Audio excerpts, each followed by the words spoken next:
Yo voy a empezar haciéndote una pregunta como súper directa. A ti, Vale. tú sabiendo que yo hablo valenciano perfectamente, que si no fuese en este contexto, yo no te estaría hablando ahora mismo en castellano. A ti te da, voy a decirle, te da un poco de pelusilla que tengamos que hacer esta entrevista en castellano. Pelusilla, a ver, cosa, ¿no? Quiere decir, Sí. no, quiero decir, no sé, es que es importante, ¿no? Conservar el patrimonio, conservar las lenguas, pero bueno, el hecho de divulgar y el hecho de intentar llegar a gente, bueno, si el objetivo es bueno, también está bien. Pues tío, a mí sí que me da un poco de cosica porque no soy aquí yo ningún mártir, pero después de tanto tiempo, tanto esfuerzo dedicado a hablar valenciano, joder, es que a mí me gusta aprovecharlo en cualquier situación que puedo, pero en fin, si tú, valenciano parlante de pura cepa, me dices que todo está bien, vamos a hablar contigo un poco de la causa lingüística. Uno de cada tres jóvenes está en riesgo de pobreza o exclusión social. Uno de cada tres. Las personas jóvenes estamos sufriendo. Me la trae floja, me la suda, me la trae al fresco, me la reflanflinfla. Porque ahora te llaman por cualquier cosa facha o fache, ¿no? Franco o franque o lo que ustedes quieran. La gente en España no quiere trabajar. En la hostelería se hace media jornada, 12 horas, eso toda la vida. Que siempre estáis criticando a la gente porque se va al bar, se va a la discoteca, los jóvenes salen a hacer botellón, los jóvenes no sé qué, porque el ocio es revolucionario. Yo sé que hay mucha gente como con muchas ganas de que empiece a contar la segunda parte de la historia que empecé a contar en el anterior podcast, la de cómo era el murciano que se rebotaba con el valenciano y ha acabado trabajando cara a cámara en Apunt. Pero es que se van a tener que esperar, porque ahora mismo tengo la suerte de tener conectado conmigo a Esteve Latorre, que es filólogo, creador de contenido, divulgador sobre asuntos de política lingüística, no solo relativos al catalán, bajo el seudónimo El Chicho del Cabañal. Y tío, yo quiero preguntarte cómo estás. Pues bien, bien, bueno, con cosicas, pero bien. Siempre hay cositas. Si en la vida no hay cositas, sería para preocuparnos. Esteve, yo voy a empezar con la pregunta más genérica que te puedo hacer en esta entrevista, pero yo creo que es también la más clara. ¿Cómo se debería explicar, cómo podríamos explicar, aunque fuese de manera resumida y sé que es un problema muy complejo, el problema de las lenguas minorizadas, el problema de las lenguas cooficiales, catalán, gallego, vasco, incluso podríamos extenderlo a extremeño, asturiano? ¿Cómo podríamos explicarle a la gente castellano parlante el problema que sufren estas lenguas? Claro, a ver, tenemos un problema y es que desde los siglos 18, 19, ¿no? Empieza una homogeneización, pero es que muchas veces no es cuestión de Castilla, de España, o sea, ha ocurrido en toda Europa, donde, pues eso, para tener el control, pues se ha impuesto una lengua a partir generalmente de guerras, como puede ser, claro, pensamos Francia, francés, pero claro, el francés es la lengua del norte de Francia. Hay bastantes más lenguas, como 9 o así. Italia sale de la toscana, todo el resto pues no es toscano. En España, bueno, el castellano, o en el Reino Unido tienes Inglaterra, pero bueno, también hablan galés, también hablan escocés, en fin, gaélico, escocés, en fin. Entonces, claro, el problema es que durante muchos años, sobre todo durante el franquismo y tal, pues se ha considerado el resto de lenguas, se les ha etiquetado de dialectos utilizando el término mal, porque dialecto no es una cosa negativa, es una variante dentro de una lengua. Entonces, claro, se ha, digamos, rebajado las personas y yo me imagino que durante la época de mi abuela, después de la guerra, cuando empezaba a venir gente, porque en la costa había más trabajo y tal, había un cierto, entre comillas, desprecio hacia todo aquello que no era lo estándar, porque al final es una norma, ¿no? Esto, las lenguas son como las personas. Están, bueno, pues la heteronorma, pero después existe más gente. No es que no sea normal, es que es menos habitual. Pues con las lenguas de España es igual. Pues hay lenguas que son más habladas, menos habladas. Yo, por ejemplo, por tener más hablantes a lo mejor dentro de España que el gallego o que el vasco, no tendría que considerarme mejor, soy diferente y ya está. Entonces, bueno, pues existía esta especie de no aprecio quizás por parte de algunas personas, sí, o sea, he conocido personas que vinieron hace mucho tiempo y entendían esto, pero claro, bombardeándote constantemente desde, bueno, en fin, los gobiernos que teníamos hacia toda la pluralidad, pues era difícil, ¿no? En ocasiones. E incluso la gente de dentro, como veía que su lengua estaba prohibida, y que venía gente y tú te tenías que adaptar pues al que venía de fuera a buscarse la vida, era muy frustrante. Entonces esta frustración provocaba que la gente se enfadase y que llamase a la gente charnego, murciano, castellano, churro, que además es terminología que no es ofensiva, quiero decir.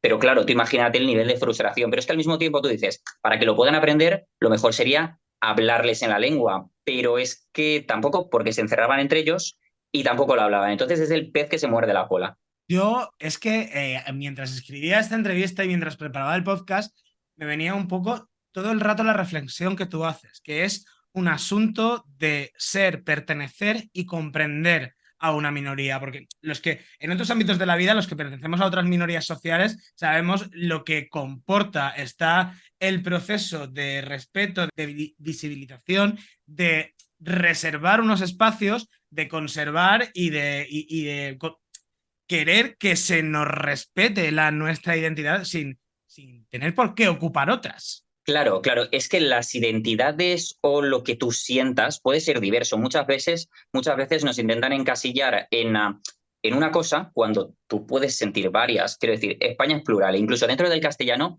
hay muchas sensibilidades y muchos acentos. Y hay incluso acentos que están discriminados por no pertenecer a un estándar. Entonces, bueno, con el resto de lenguas, al fin y al cabo, yo creo que no sé, el secreto quizás es la empatía y el entenderse unos a otros y el intentar, pues eso, acercarse y empatizar. Esteve, una pregunta que yo también me he hecho mucho a la hora de preparar esta entrevista, por justo me viene a raíz de eso que tú me comentabas, de que parece que hay unos aspectos, unos acentos más respetados que otros. ¿Tú crees que aquí también hay un asunto norte-sur que siempre que yo hago una comparativa norte-sur pienso siempre en motivos económicos, en que la mayoría de veces que hablamos de esta dicotomía hablamos de dinero, no dinero, poder industrial, poder agrícola, en la que, por ejemplo, ya no solo con el tema plurilingüe, sino también como, por ejemplo, los acentos del norte discriminan a los del sur, que llevado al extremo, incluso podríamos hablar de aquella época en la que se le decía, no, es que los niños de 5 años en Andalucía no saben ni hablar, todo eso a raíz de ese odio a ese acento del sur. Sí, sí. O sea, es que es muy heavy. Mira, yo estuve 7 años viviendo en Francia, trabajé de profesor de español en lengua extranjera y había una cosa que me tocaba muchísimo el toto y es que iba a la facultad, ¿vale? Yo haciendo hispánicas y tenía compis de Hispanoamérica y el profesor les decía, es que tenéis que adoptar un acento de Madrid y yo pensaba, pero vamos a ver. Y me daba mucha rabia. Yo llegaba al cole y le decía a mi compi mexicana, mira, Sonia, otra vez metiendo cizaña contra los hispanoamericanos. ¿No se supone que te gusta la filología hispánica y la diversidad del español?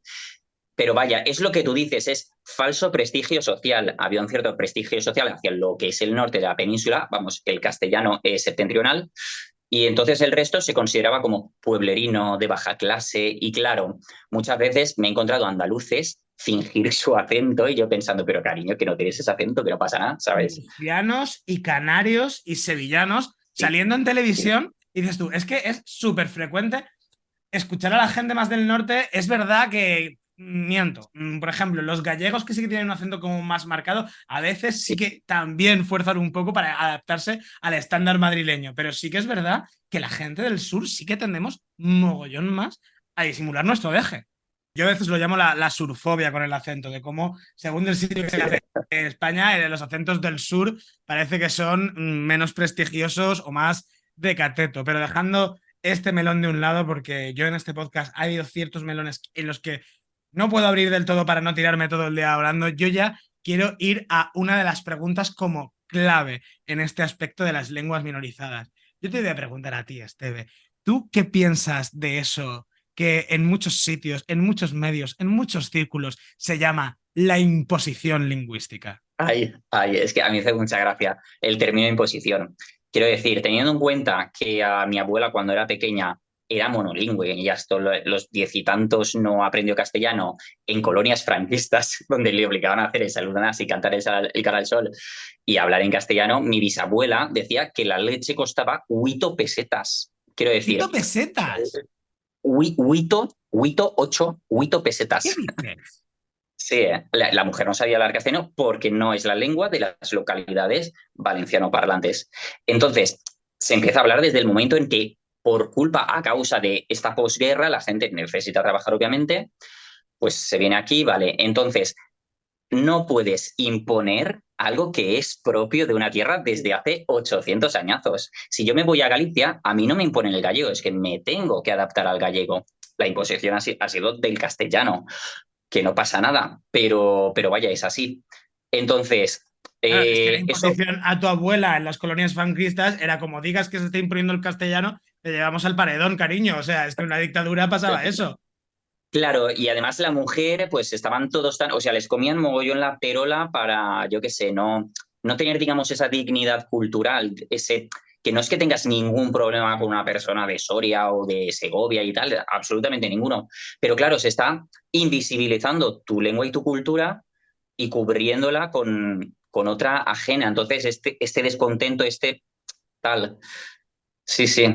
Yo pienso que el término de la imposición del catalán, la imposición del valenciano, del gallego, del vasco, a mí te lo juro que cada vez que lo leo en los mismos términos, en los mismos contextos, que a veces se aplica desde algunos sectores de la derecha o incluso de la ultra para crear un problema, un enemigo que no existe, porque ellos funcionan un poquito así, creando unos enemigos que en realidad no existen, que una minoría, hablemos de los menas, hablemos con la inmigración, hablemos de la ocupación de viviendas con la emergencia habitacional. Realmente son las minorías que están sufriendo que de repente son enemigos y los que hablan una lengua más pequeña están imponiendo y son una amenaza.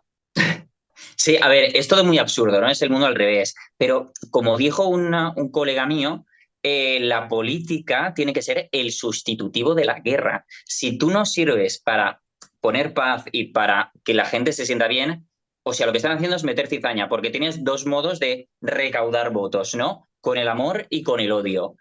Y por lo que se ve, el odio les funciona muy bien. Entonces, utilizan esa estrategia. Quiero decir, me parece triste, pero es la que utilizan. Pues de esos 800 años vamos a ir 750 adelante. Vamos a hablar de democracia, de la época un poco más moderna y vamos a ir a un terreno más práctico, Esteve. Yo para preguntarte una cosa que a muchos se les puede pasar por la cabeza hoy día.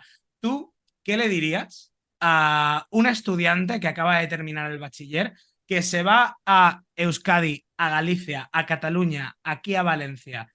Es castellano parlante y se encuentra que en su universidad hay una cuota dedicada a la enseñanza en valenciano. Pero es que también es un debate que podríamos ampliar a los opositores castellano parlantes de comunidades autónomas puramente castellano parlantes que deciden que van a opositar y ven que se les exige un requisito lingüístico para que en caso de que lo necesiten en los centros educativos, tener que enseñar. ¿Tú qué responderías a eso que en la mayoría de las veces se procesa como un cabreo?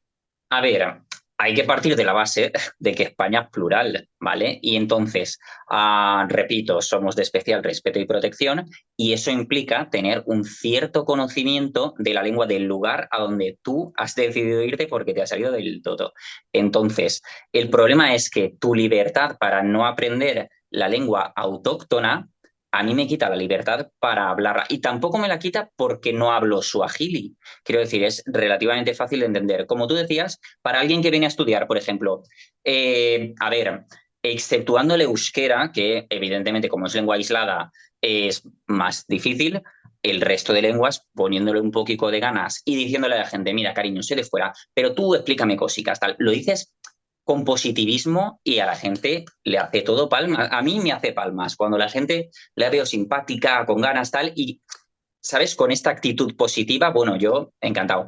Y es que en 2 días, que me hizo 2 días, un mes, 2 meses, ya empieza a chapurrear, ya empieza a hablar cositas.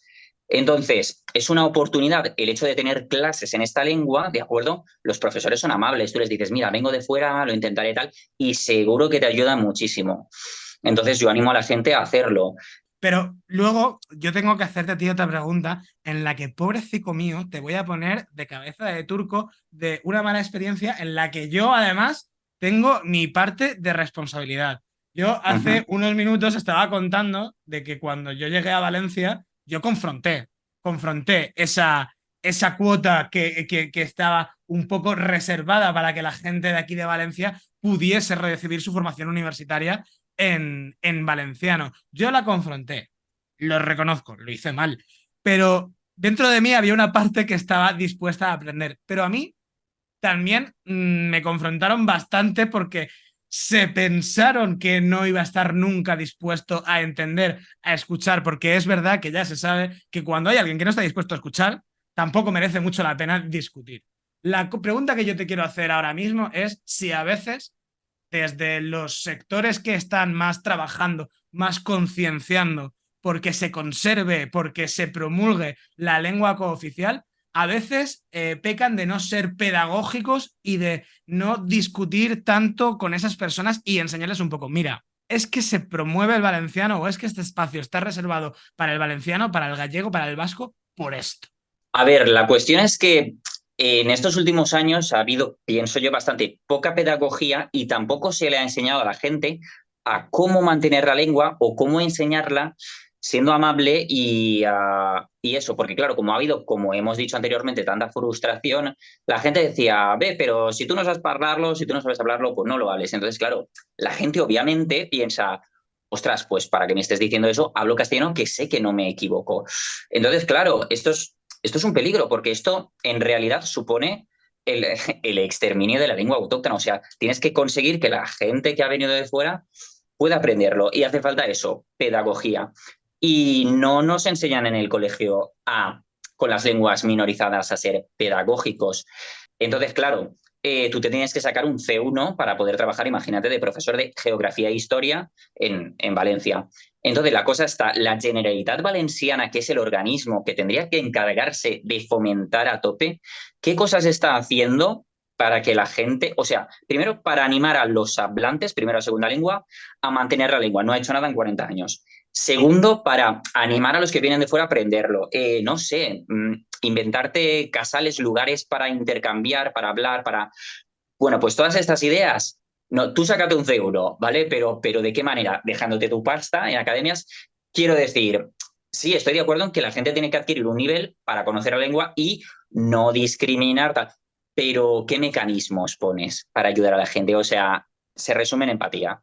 Claro, es que a veces la empatía brilla por su ausencia. No son la mayoría, pero hay veces, por ejemplo, que hay cierto sector bastante endogámico, bastante que tiene una prepotencia o que se cree en una situación de prepotencia intelectual, que, por ejemplo, se encuentra gente que está en los inicios de aprender una lengua cooficial y no para de corregir a la gente. Y es que quita un poco las ganas de hablar. No son la mayoría, pero hay veces que se hace complicado.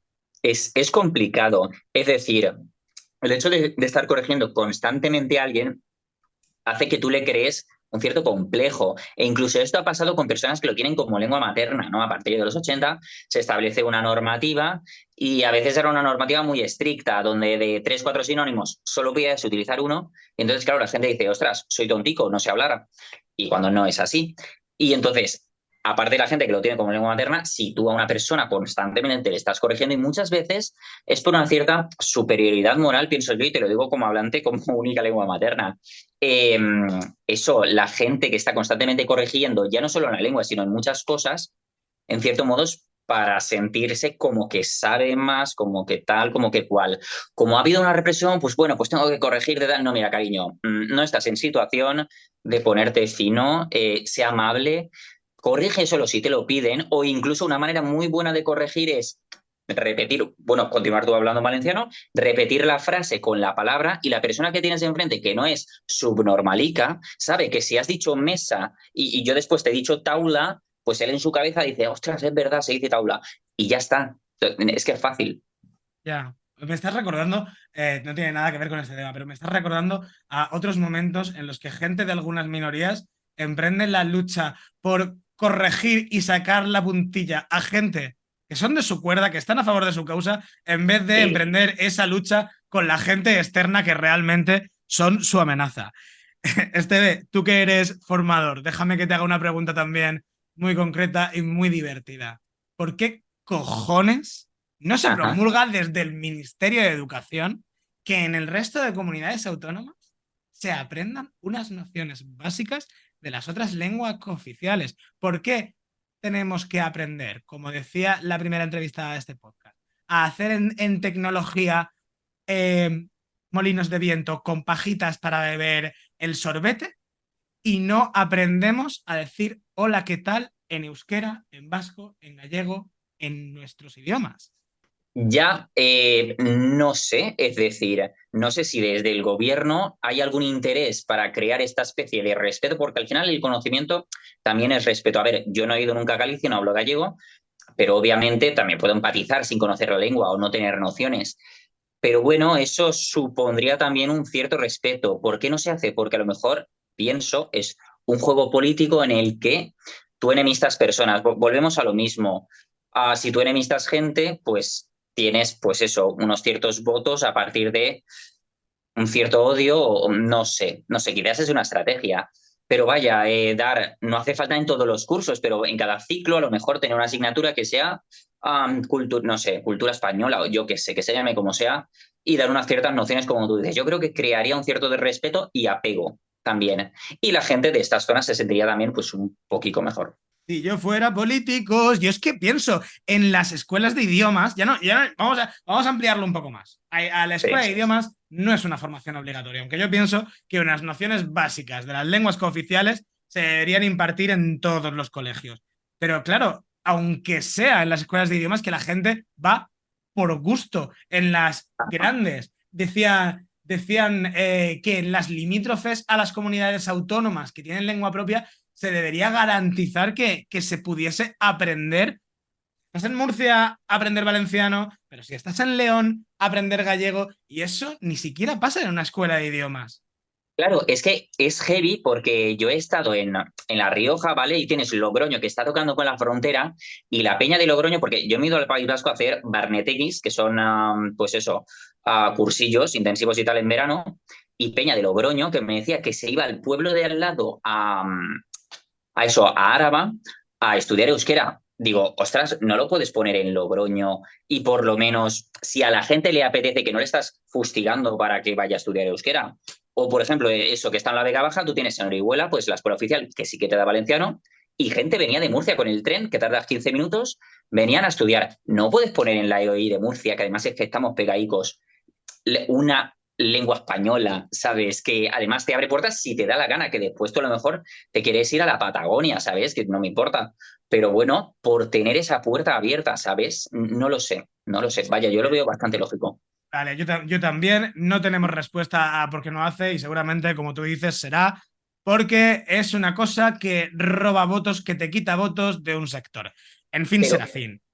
sí, no sé, incluso hay mucha gente, quiero decir, castellano parlante, la cosa súper bonita, evidentemente, la mayoría, que sí que le da su apoyo y sí que lo entiende y sí que tal. O sea, muchas veces nos pensamos más qué pensarán los otros sin saberlo exactamente que lo que realmente es. O sea, nos montamos nuestras historias.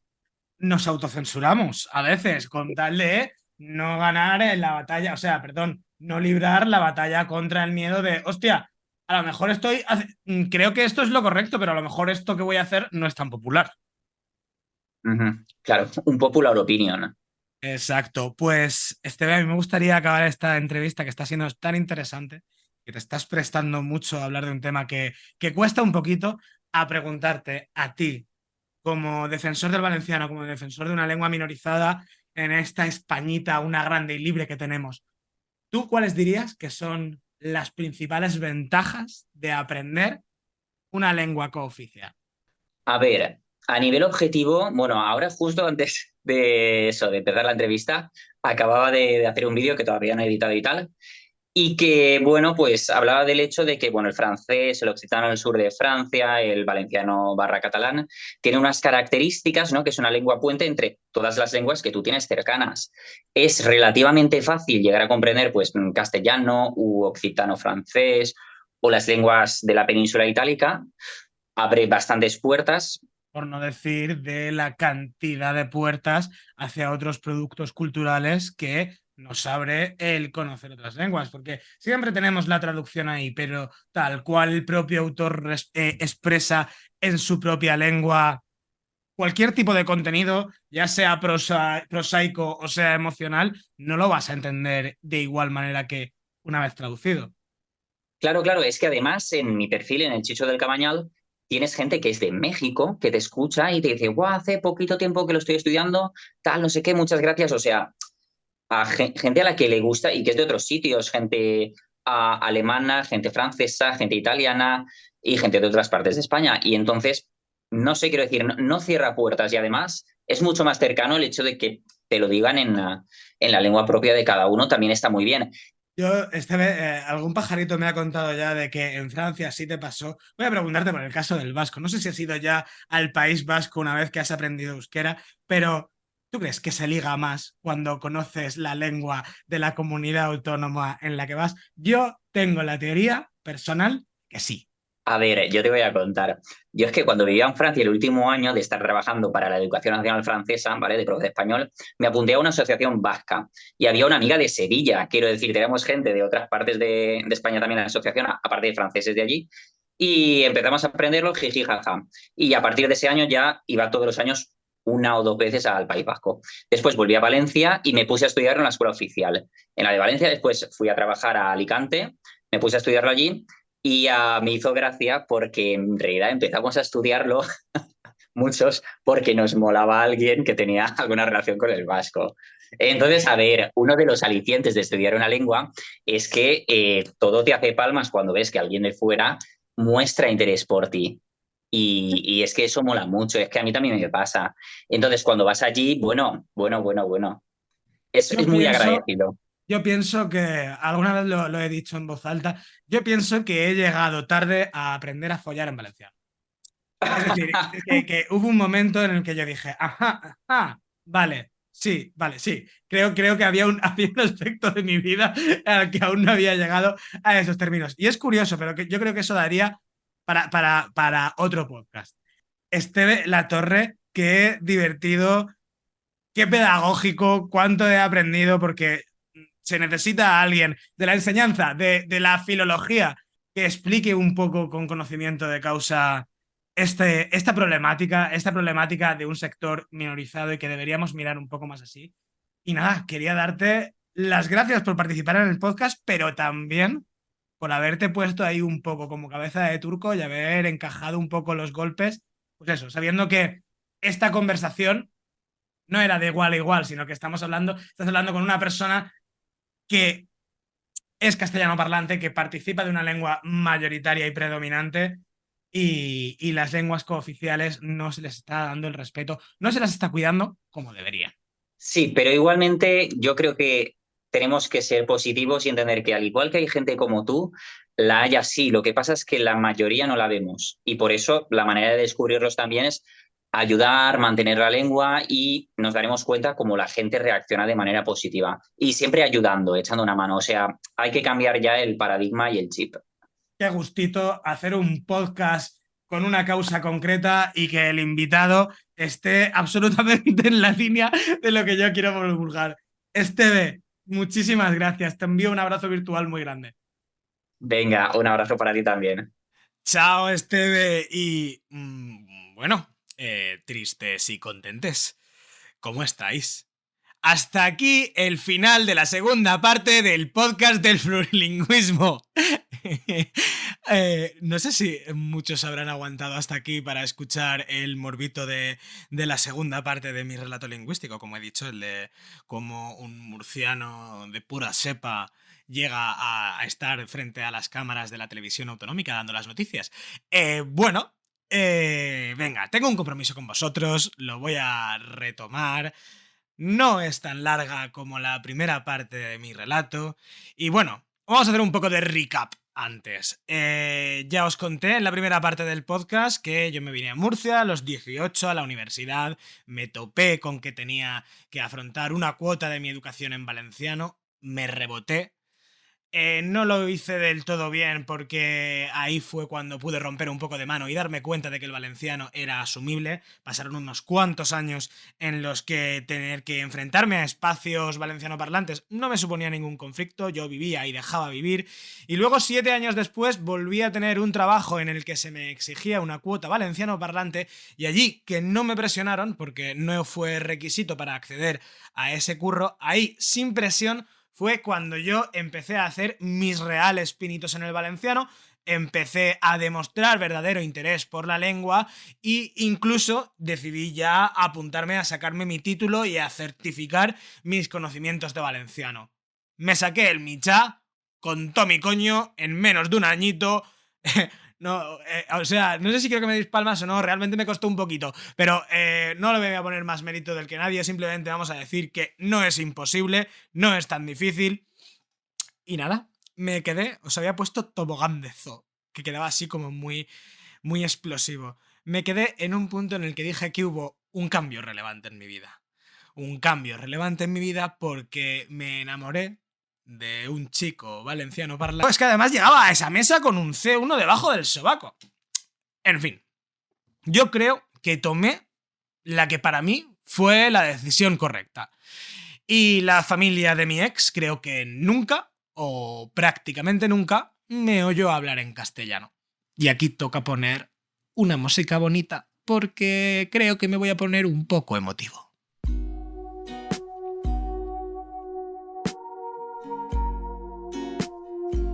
Mirad, esto no tiene que ver nada con lo académico, ni con mi currículum, ni con cómo yo hable de bien valenciano, ni hostias en vinagre. Esto que voy a contar ahora va sobre un vínculo sentimental con la lengua. Posiblemente el más fuerte que recuerdo, pero como estoy hablando de una relación pasada en la que, como he dicho, está involucrada otra persona, solo quiero enumerar unas cuantas sensaciones. La primera es obvia. El gustazo que me daba que en esas mesas en las que yo me sentaba con mi familia política o con amigos, la gente no tuviese que cambiar el idioma que les era más cómodo. El gustico que de verdad que me daba saber que se estaban expresando en sus formas más auténticas, con sus dejes, sus coletillas, sus entonaciones, que eran del todo reales. También cuando, lo que he dicho, luego se extendió a cuando nos íbamos a las fiestas de su pueblo, a aquellos momentos, yo qué sé, en los que nos poníamos todos bien borrachitas y la amiga de turno me contaba el drama sentimental que tenía con su novio sin tener que pasarlo por el filtro de un idioma que ella no sentía del todo suyo.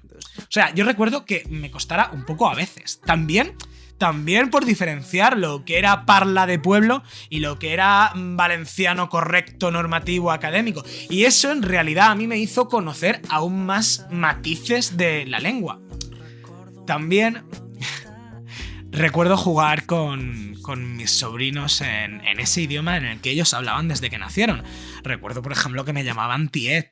Y recuerdo que hasta los últimos WhatsApps que yo intercambié con mi ex suegra, me encontraba mensajes en un valenciano que a mí a veces me costaba descifrar, y no era ni muchísimo menos porque aquella mujer sea inculta o no sepa escribir, pero vamos, es que además si la conocierais, muchísimo más lejos de la realidad. No.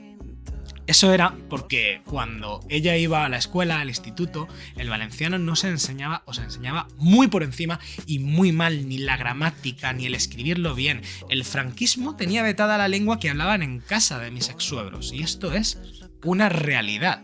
Y ahí es cuando uno es consciente de por qué a veces hablo del valenciano y lo denomino como una minoría lingüística en las que están incluidas la mayoría, por no decir todas, las lenguas cooficiales de España.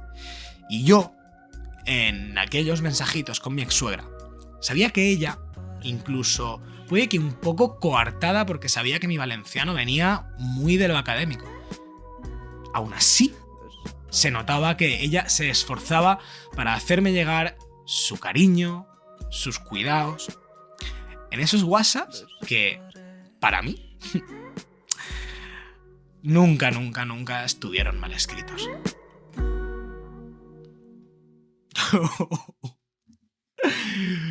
Bueno, que ¿pensabais que la parte de la tele iba a ser la más interesante? Pues yo también cuando me planteé hacer este podcast. Pero bueno, ya habéis visto, escribiendo esta última parte se me ha metido a una pelusita en la garganta. Pero bueno, si queréis el morbo televisivo, que yo creo que es la parte más divertida de todo esto, aquí lo tenéis, yo os doy morbo televisivo.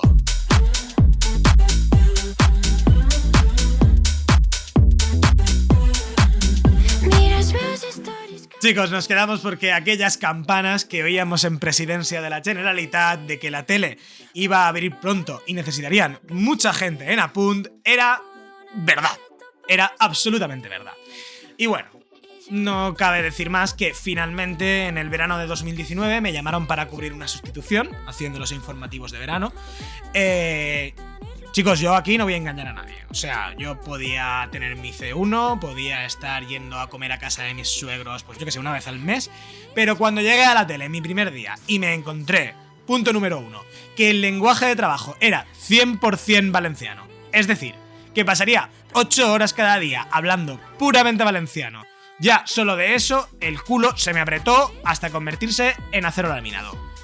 Pero es que, punto número 2, yo pensaba que con mi perfil pues me pondrían mucho a manejar cámara, a editar vídeo, lo que he dicho, como en la Generalitat, que al verme que no, el valenciano no era mi fuerte, pues estaba con otras cositas.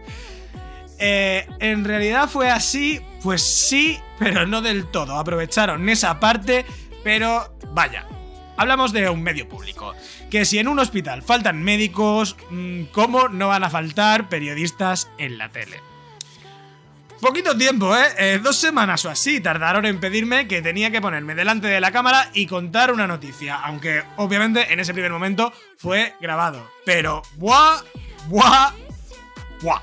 Juntarle a todo eso que yo nunca había trabajado de verdad en una tele, menos en un informativo en el que siempre vas contra reloj, porque tu noticia tiene que estar en emisión a la hora del informativo, sí o sí. O sea, realmente me da bastante estrés pensando en el José Luis de esa época, ¿eh? Cómo por ejemplo, cómo adelgacé, chavales. Aunque ahora la droga, ¿sabes? Ahora no me da estrés porque soy un adicto a la dopamina y me encanta ese ritmo de trabajo. Pero si me atengo a la trama de mi relato, cariños, os juro que a mí en ese momento me costaba horrores ligar 3 frases en perfecto valenciano, porque además tenía que ser perfecto, porque por supuesto los informativos de Apunt tienen un estándar súper alto. Y bueno, aquí y ahora voy a decir que durante los primeros años hubo momentos de sentirme bastante mal. Bastante mal. A veces muy mal. ¿Por qué? Por querer decir cosas de manera fluida, por querer decirlas en valenciano bien y decirlas muy mal, atrapándome en mi cabeza, por quedar de cateto y lo que es a veces incluso peor, por balbucear y parecer idiota. Es que tienes la sensación de parecer absolutamente retrasado.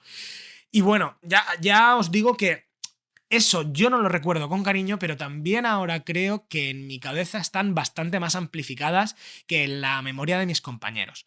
También os digo que de cara a cámara yo me he dejado siempre la puta piel para que esto se notara lo mínimo posible. O sea, es una cuestión ya casi de supervivencia. Porque también tiré mano de todas las herramientas online y no online, guiño guiño, que yo tenía a mi disposición. Si hay algún pureta por ahí que ahora mismo está pensando, Dios mío, no sé cómo eso se puede permitir en Apunt, lo primero que te voy a decir, hijo de tu madre, es que a ver qué te piensas. O sea, hasta el periodista más valenciano parlante del mundo tira de vez en cuando de esos truquitos, ¿sabes?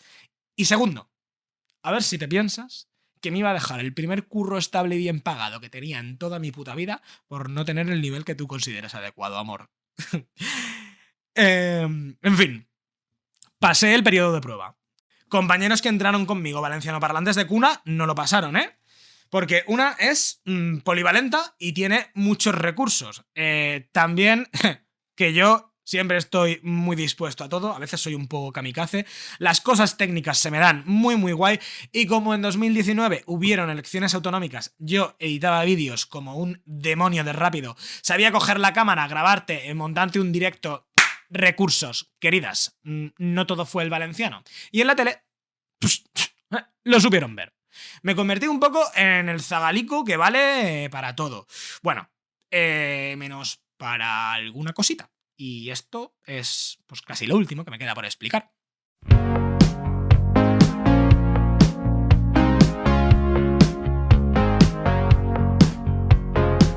Porque vamos a hacer un poco de balance.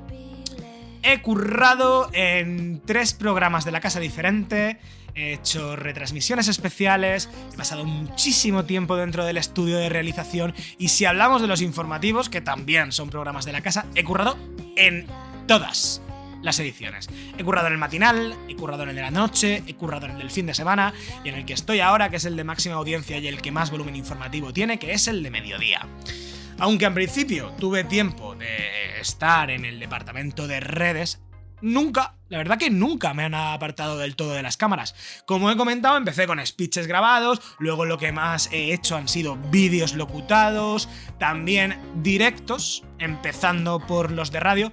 Y bueno, puedo decir que mi pico en la tele fue cuando estuve en el magazine matinal, en A la Aventura, que hacíamos hace un par de años, en el que hicieron una apuesta fortísima por mí y me pusieron codo a codo con verdaderos animalazos periodísticos de La Casa. O sea, os mando a todos desde aquí un besito, porque si me estáis escuchando, os quiero decir que me habéis enseñado muchísimo.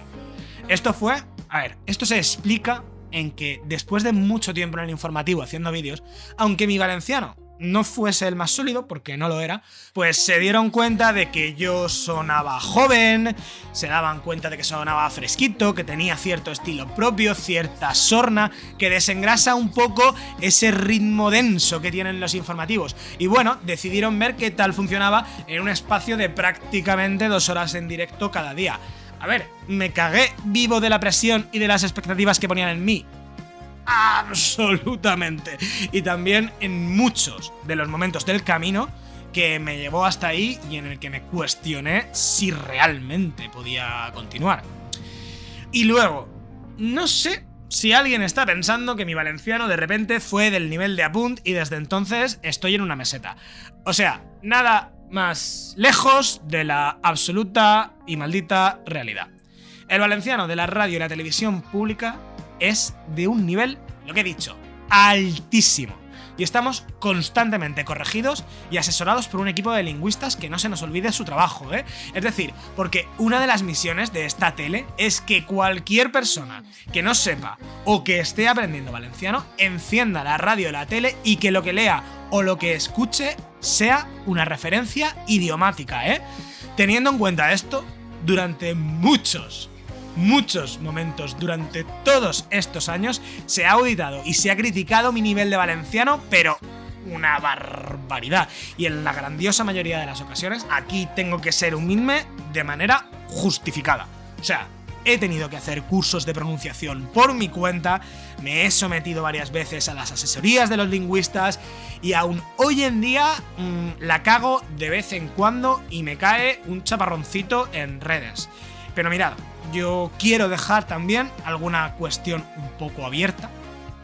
No sé si mi nivel algunas veces entra más en cuestión por mi imagen, por cómo de homogéneos son a nivel de personas los informativos. Y no sé si al Chino Chano o a Óscar Tramolleres, que están de Poble, se le permiten cosas que a mí no se me permiten. En fin, cositas. Solo me queda un poco apostillar con que a mí el sueldo y la grandiosa estabilidad que me ha dado la tele no me ha vuelto más conformista. Hace casi 2 años me preparé y conseguí sacarme el superior de valenciano, el C2, que no sé si en castellano llegaría a sacármelo tan fácil. Y creo que fue el año pasado, además tenía un COVID, hice el examen con un COVID. Bueno, pues el año pasado cayó el diploma de especialización en lenguajes para medios de comunicación. Mira, no lo he escrito en el guión, pero voy a añadir una cosita que es tíos, en un curro como este, tan a contrarreloj, tan a presión, se discute y es normal. Y los criterios editoriales, tal cual.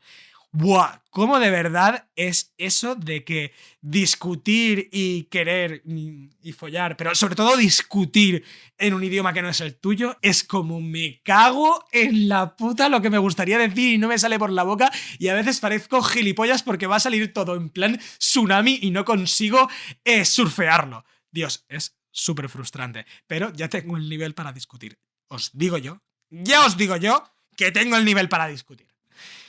Y bueno, eso, que esa es mi historia, Patricia, que como he dicho en el TikTok, no veáis las risas cuando alguien, haciendo una encuesta de calle, alguien me dice, oye, pero en castellano, que yo valenciano no lo hablo, y yo le digo, bueno, cariño, yo soy de Murcia, es decir, podrías animarte. Y también cuando voy a algún pueblo así cerrado o voy con algún asunto controvertido y me llaman catalanista. No sé, la vida te planta cosas muy poéticas por delante. Por último, la comparativa. ¿De verdad estaría yo haciendo este podcast si me hubiese ido a Inglaterra y hubiese acabado currando en la BBC? ¡Ay!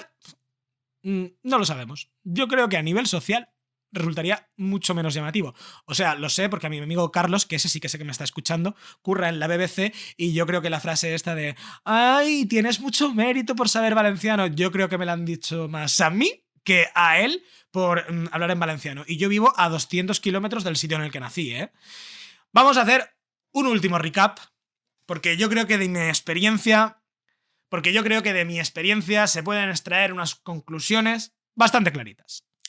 La primera, que para un castellano parlante trate con dignidad y se implique con y a las lenguas cooficiales, tiene que entender, primero de todo, que se tratan de lenguas minorizadas, eclipsadas por el uso predominante del castellano, que es una apisonadora, y también hay que considerarlas en algún momento reprimidas y que tienden a estar homogeneizadas por ese pensamiento de una España única, libre, en la que todos hablamos igual y hacemos todo igual. También que hay gente que desde la cuna tiene una lengua cooficial como lengua materna. Y hay mucha gente que no se lo cree, de verdad. O sea, muchos se autoconvencen de que esto no pasa. Y si no comprendes esto, es que jamás te vas a interesar por entender o hablar una lengua cooficial. Y voy más allá. Debería ser en las putas escuelas de toda España donde se concienciara de que las lenguas cooficiales están minorizadas y hay que cuidarlas. Debería ser en el colegio. Ya, si nos enseñaran unas nociones básicas sería la hostia. Pero bueno, eso parece que estamos muy lejos de conseguirlo. Segunda conclusión. Esta va dirigida a la gente que defiende la promoción de las lenguas oficiales. Esta va a la gente que se cree muy valencianista, muy catalanista, muy mallorquinista, muy defensor del euskera, del gallego. Chicos, es totalmente consecuente y entendible que al estar en una posición de minoría defendáis con uñas y dientes los espacios que se tienen reservados para vuestras lenguas. Pero de verdad, cuanto más confrontéis, más se va a escudar la gente en su privilegio castellano parlante. No sé si somos muchos, pero hay una buena parte de la peña que como yo estamos dispuestos a entender la causa lingüística y a mí, cuando realmente me han entrado vuestros argumentos, han sido cuando me lo han explicado de manera tranquilita y cuando se ha hecho pedagogía. Y yo sé que los ambientes y que el pensamiento predominante es un merder y está muy cebado. Pero aún así, yo he estudiado y me han dado ganas de mejorar mi valenciano cuando los espacios en los que estaba no ejercían sobre mí una presión constante. O sea, pensad en lo primero que he dicho. O sea, en Murcia, ni en casa ni en el colegio nos enseñan por qué el catalán, el gallego y el euskera son lenguas minorizadas. Es una cosa que por suerte o por desgracia hay gente a la que la vida se lo planta delante. Así que os animo a que cuando encontréis a un castellanuflo como yo, puede que esté dispuesto a escuchar, respirar hondo 2 veces y tranquilitos le expliquéis lo que pasa como nos lo ha explicado el Chicho del Cabañal hace unos minutitos. Y ya por último, venga, hostia, me tengo que ir. ¿Cuánto tiempo llevo? Madre mía. Yo aquí, en este podcast, no vengo a quitarle el puesto a Susan Sontag ni a Einstein. No me parece tan absolutamente extraordinario ser murciano y estar dando noticias en valenciano en Apunt. Igual que tampoco nos sorprende ver a los enviados especiales de Televisión Española en Washington o en Londres. Y por cierto, que no se me olvide que en Apunt hay mogollón de gente, bueno, mogollón no. En Apunt hay gente de otras comunidades autónomas que no se habla valenciano ni catalán, que están también currando codo a codo conmigo, que no os he hecho mención, chicos, y hay mínimo 2 o 3 personas, mínimo. Bueno, volviendo, que con la excepción un poco del euskera, la mayoría de lenguas cooficiales son extremadamente fáciles de entender y perfectamente asumibles para aprenderlas un poco y hablarlas cuando eres castellano parlante. En serio, quítate hostias de la cabeza, castellano parlante, porque esto es así. Dejad de rayaros. Perruquería significa peluquería, forn de pa, horno de pan o panadería, y bocadillo, ojo, cuidadito que se dice entre pa. Tampoco te vas a matar. Y ya está, chavales. Ya está. Si hay algún españolote escuchando a estas alturas el podcast, que lo dudo muchísimo, sí, cariño, si tú quieres creer que me han adoctrinado y que me han catalanizado, ahí estás tú. Ole, tus huevos morenos. Me han lavado el cerebro y me han impuesto el valenciano, y es que sinceramente a la gente que como tú no está dispuesta a escuchar, no la voy a convencer nunca, y lo siento, pero no eres el target de este podcast. Esto también es un mantra para que apliquéis con la gente que no está dispuesta a entender que hay muchos sueldos por ahí y algunos están ocupando escaños. Y bueno, de consejitos, venga, que no se me haga muy largo el podcast, sabéis que soy fatal en esto. Bebed mucha agua. Hostia, a ver, esa es demasiado genérica. ¿Cuándo sale este podcast? A ver, estoy mirándolo en el ordenador, lo juro. Vale, quedarán 1 mes y 4 días para Navidad, así que ir pensando dónde vais a celebrar las cenas de Navidad si aún no las tenéis pactadas. De hecho, yo creo que ya estáis jodidos a la hora de reservar. En la del curro, importante. Pensad una estrategia para emborrachar a vuestros jefes y hablarles de lo que valéis y una potencial subida de sueldo. En las cenas de Navidad esto funciona muy bien, lo digo por conocimiento. También, que si vivís en una ciudad donde hace un frío húmedo, he descubierto que mejor llevar un abrigo finito e impermeable. A veces hay como de nieve, de estos que son así sporty y tal, que funcionan mucho mejor que llevar un plumas. O sea, pensadlo. Y... así, poneos en el estado mental de dentro de 2-3 semanas, que hay 2 puentes, pillaos algo que hacer, no sé. Ryanair, no me gusta tanto hacerle publicidad a esta compañía. Iros por ahí. Iros a una casa rural con chimenea. Ah, y por último, vale, en este podcast, chicos, aprended a follar en lengua cooficial, que hay cosas muy curiosas. Yo cuando descubrí que meter en valenciano no era ficar, que ficar es así como meter tus bolis dentro de un estuche, no, en valenciano meterla es clavar, que es así como mucho más violenta, en plan de independencia, y te la clavan. Hostia, vale, no voy a superar nada más en este podcast. Os mando muchos besitos, darle amor al contenido en redes sociales, y en nada, en muy poquito, en pocas semanas, tengo un tema nuevo que os va a flipar. Un beso, os quiero. ¡Mua!